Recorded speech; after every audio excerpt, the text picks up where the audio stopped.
사랑하는 성도님들, 오늘 아침 거울 앞에 섰을 때 어떤 생각이 드셨습니까? 세월의 흔적이 새겨진 얼굴을 보면서 지금까지 살아온 삶을 돌아보셨을 것입니다. 때로는 후회스러운 선택들이 떠오르고, 때로는 아쉬운 순간들이 가슴을 스치지 않습니까? 우리는 모두 더 나은 삶을 살고 싶어 합니다. 하나님께서 기뻐하시는 삶을 살고 싶어 합니다. 그런데 솔직히 고백하자면 어떻게 사는 것이 하나님의 뜻대로 사는 것인지 막연할 때가 있습니다. 교회는 열심히 다니고 기도도 하고 성경도 읽는데 정작 월요일 아침이 되면 어떻게 살아야 할지 확신이 서지 않습니다.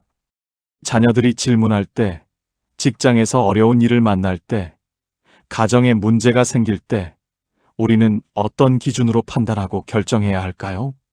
오늘 이 시간 여러분과 함께 하나님의 뜻대로 살아가는 4가지 아름다운 원칙을 나누고자 합니다. 이것은 단순한 이론이 아닙니다. 우리의 삶을 실제로 변화시킬 수 있는 마음 깊은 곳에서 우러나오는 진실한 원칙들입니다. 이 말씀을 마음에 새기시고 실천하신다면 여러분의 남은 인생이 얼마나 아름답게 변화될지 기대하셔도 좋습니다. 그럼 지금부터 마음을 열고 함께 들어보시겠습니까? 첫 번째로 말씀드리고 싶은 것은 하나님 앞에서 진실한 사람이 되는 것입니다. 우리는 너무 많은 가면을 쓰고 살아갑니다. 교회에서는 신앙 좋은 사람처럼 보이려 하고, 직장에서는 능력 있는 사람처럼 보이려 하고, 가정에서는 완벽한 부모나 배우자처럼 보이려 합니다. 그렇게 하루하루를 살다 보면 정작 진짜 나 자신은 어디로 가버렸는지 모를 때가 있습니다. 시편 51편 6절 말씀을 함께 보시겠습니다. 중심의 진실함을 주께서 원하시오니 내 속의 지혜를 알게 하시리이다. 이 말씀은 다윗이 밧세바와의 죄를 짓고 난 후 깊은 회개 가운데 드린 기도의 한 부분입니다. 다윗은 깨달았습니다.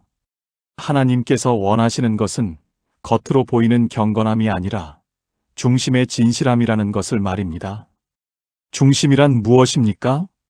우리의 마음 가장 깊은 곳, 아무에게도 보이지 않는 그곳입니다.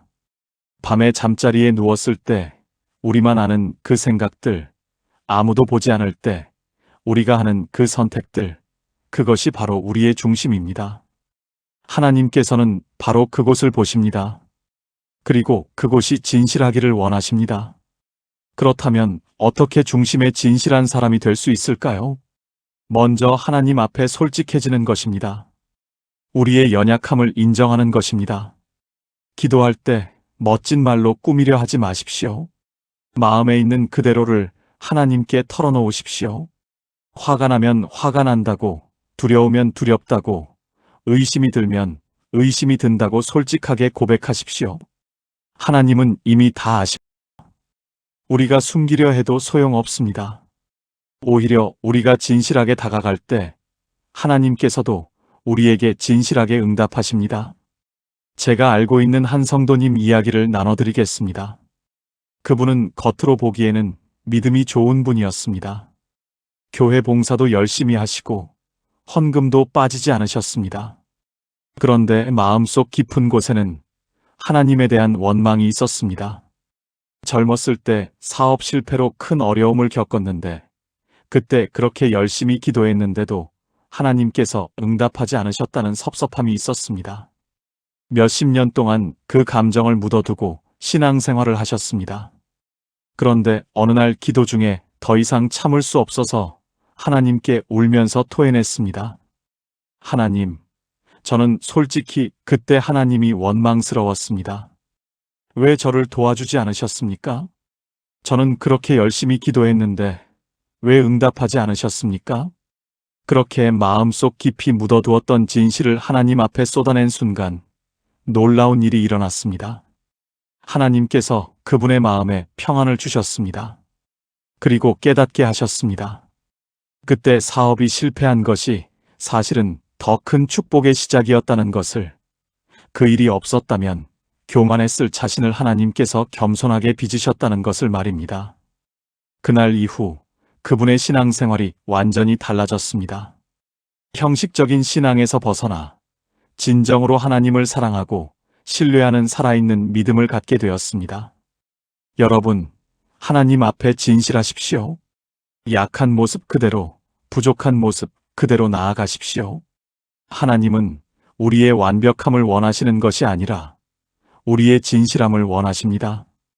진실한 마음으로 하나님을 찾을 때 하나님께서 우리를 변화시켜 주실 것입니다. 이것이 하나님의 뜻대로 사는 첫 번째 원칙입니다. 두 번째로 말씀드리고 싶은 것은 사랑으로 섬기는 삶을 사는 것입니다. 우리는 살면서 많은 것을 추구합니다. 성공하고 싶고, 인정받고 싶고, 편안하게 살고 싶습니다. 그런데 예수님께서 보여주신 삶은 정반대였습니다. 마가복음 10장 45절 말씀을 보십시오. 인자가 온 것은 섬김을 받으려 함이 아니라 도리어 섬기려 하고 자기 목숨을 많은 사람의 대속물로 주려 함이니라.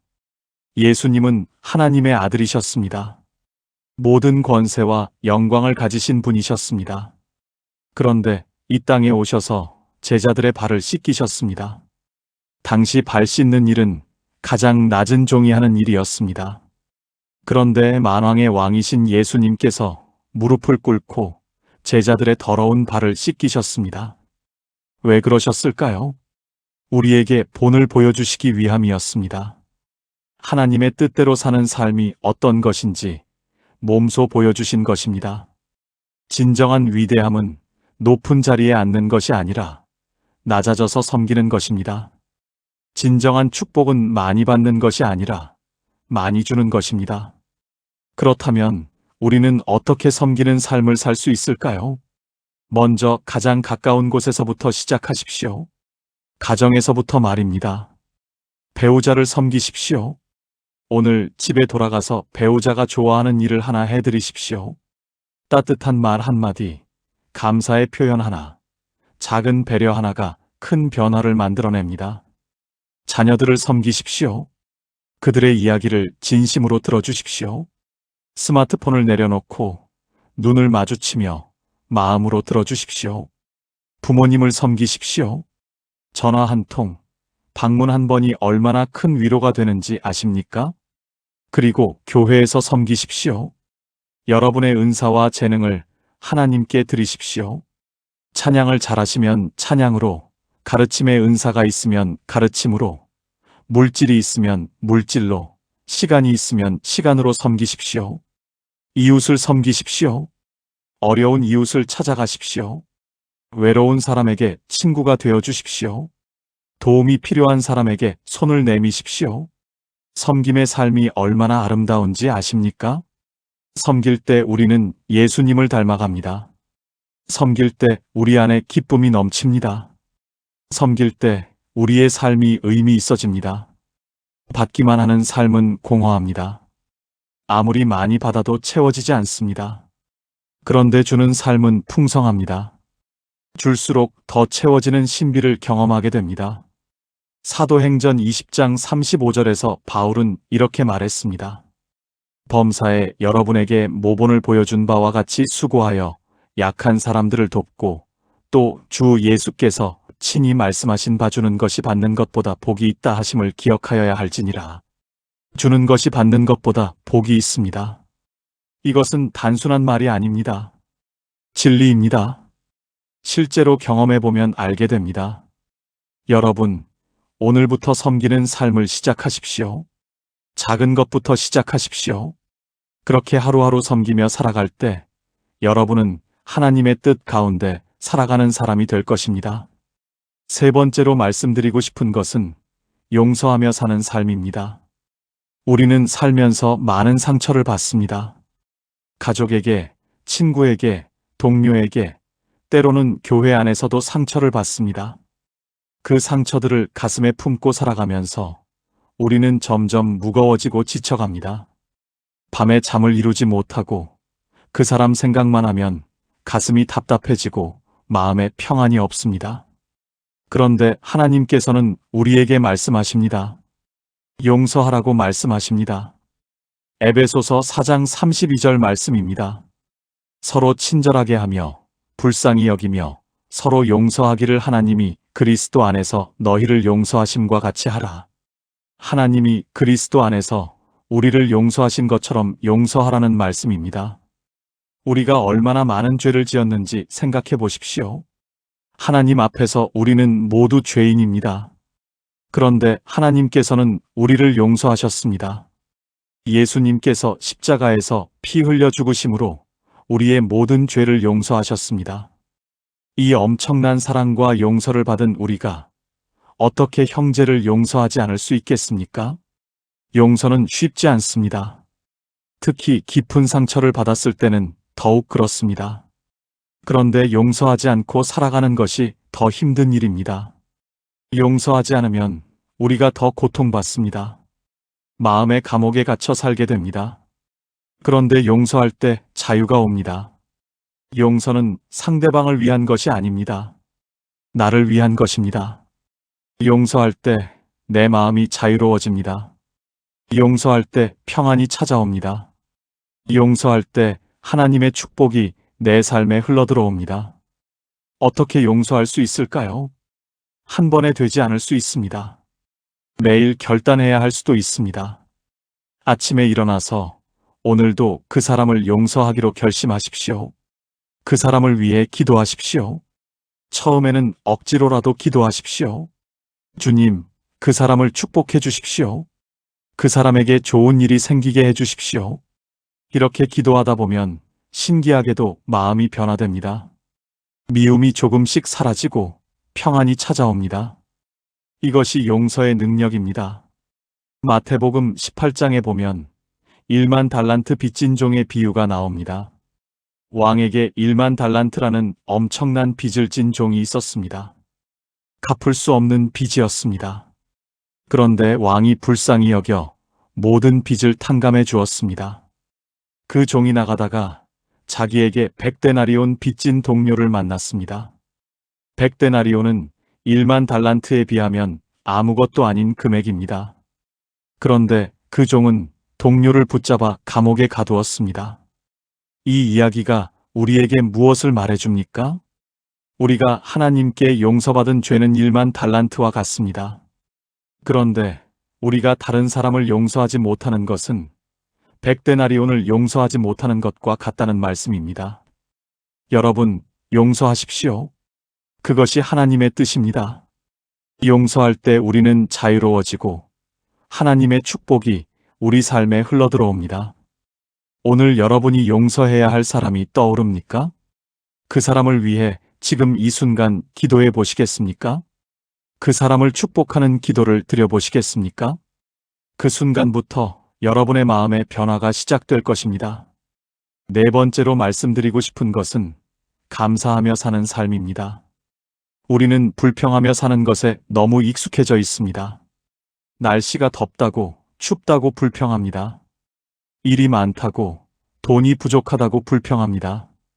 건강이 안 좋다고, 자녀들이 말을 안 듣는다고 불평합니다. 그렇게 불평하며 살다 보면 우리 삶이 점점 어두워집니다. 볼 수 있는 눈이 있는데도 보지 못하고, 들을 수 있는 귀가 있는데도 듣지 못하고, 감사할 일이 넘쳐나는데도 감사하지 못합니다. 데살로니가전서 5장 16절에서 18절 말씀을 보십시오. 항상 기뻐하라, 쉬지 말고 기도하라, 범사에 감사하라, 이것이 그리스도 예수 안에서 너희를 향하신 하나님의 뜻이니라. 범사에 감사하라는 것이 하나님의 뜻입니다. 모든 일에 감사하라는 말씀입니다. 좋은 일만 감사하라는 것이 아닙니다. 좋은 일도 감사하고 어려운 일도 감사하라는 것입니다. 어려운 일을 어떻게 감사할 수 있냐고 물으실 수 있습니다. 그런데 우리가 알아야 할 것은 하나님께서 허락하시는 모든 일에는 다 이유가 있다는 것입니다. 로마서 8장 28절 말씀처럼 우리가 알거니와 하나님을 사랑하는 자, 곧 그의 뜻대로 부르심을 입은 자들에게는 모든 것이 합력하여 선을 이루느니라. 모든 것이 합력하여 선을 이룬다는 약속입니다.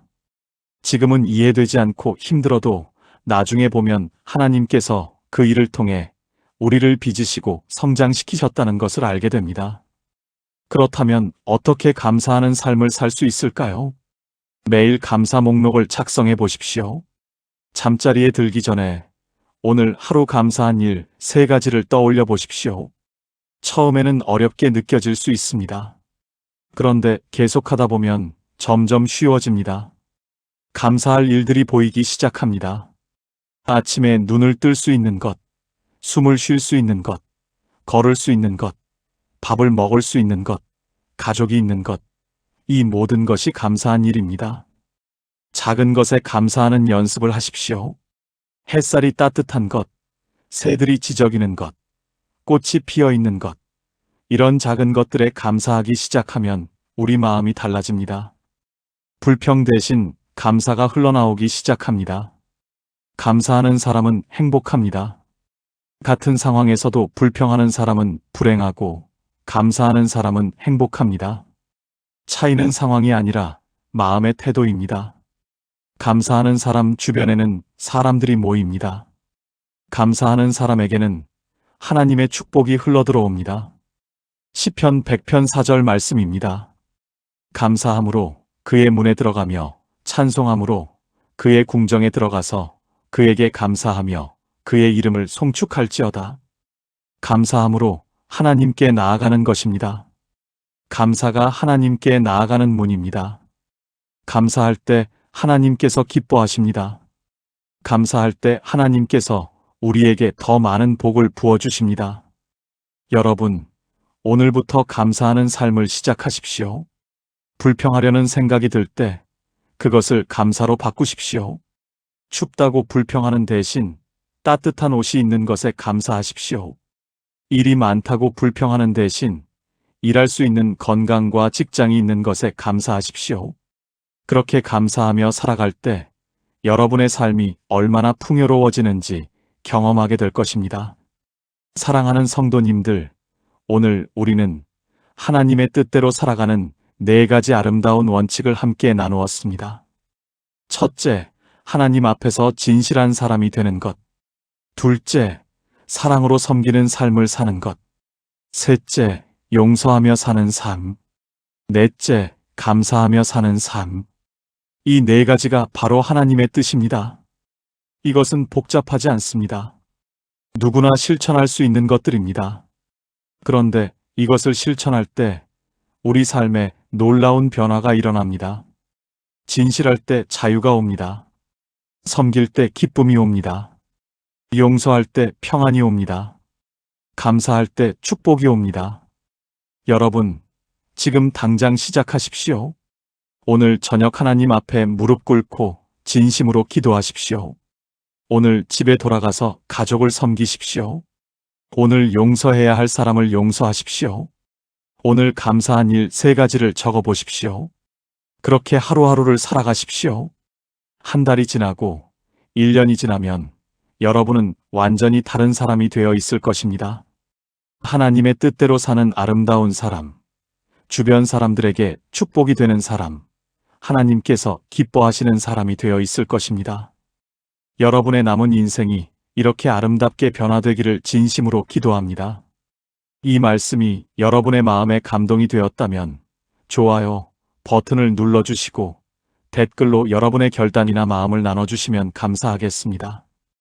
이 메시지가 필요한 다른 분들에게도 꼭 공유해 주십시오. 하나님의 사랑이 여러분의 마음을 가득 채우시고 하나님의 평강이 여러분의 삶을 지켜주시기를 축복합니다. 여러분 모두 하나님의 뜻 가운데 승리하는 아름다운 인생 되시기를 간절히 기도합니다.